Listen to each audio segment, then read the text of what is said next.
doctor, me doy cuenta que manejas muy bien el guaraní. Bueno. Yo soy hijo de abuela, entonces yo crecí en Arroyos y Esteros. Entonces justamente en gran parte de mi comunicación con mi abuela era en guaraní. Después vine a la capital, era hacer acá digamos, la escuela y el colegio, pero me crié con ellos. Qué gusto. Qué buenísimo, porque la forma que se expresa. Hiyuy. Sí. Es Puma. Puma. Hiyuy anda Hiyuy. En el loco le dan el coaponado de guaraní, ¿no? ¿Cómo se dice Puma guaraní? Ocayete.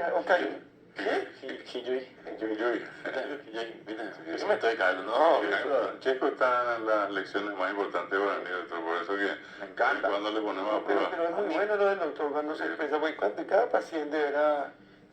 Ahí está pues la calidez en la atención también. Y nos pasa pues muchas veces que cuando mi abuela iba a consultar, ¿no es cierto? Tuvo siempre muy buenos médicos, pero mi abuela se expresaba en guaraní. Y las preguntas las hacían en español y no es lo mismo muchas veces si no entienden. Claro. Entonces ese es el problema. Entonces aprendí eso con la abuela. Ya te sentí, mira todo lo que te enseñó la abuela, evidentemente, doctor, porque... No, le debo mucho a mi abuela. Y de hecho en tu experiencia tenés mucha gente que te consulta en guaraní, doctor. Totalmente.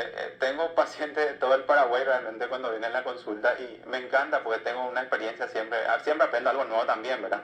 Y da gusto, realmente me encanta. O sea, soy docente universitario también, entonces me gusta mucho lo que es la parte de prevención. ¿Tú la pitiquiri, oye, ya la riñón? No, vos tampoco, riñón nomás, pero no, hizo justamente una colega ya un video muy lindo realmente en guaraní y que es bastante, la piel de gallina, pues nuestro idioma es muy lindo realmente, no le damos muchas veces la importancia que tiene, pero es muy dulce.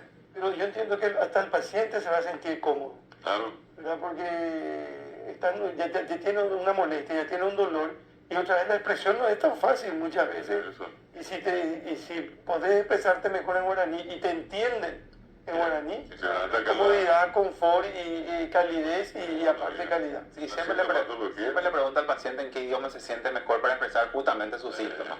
Espectacular.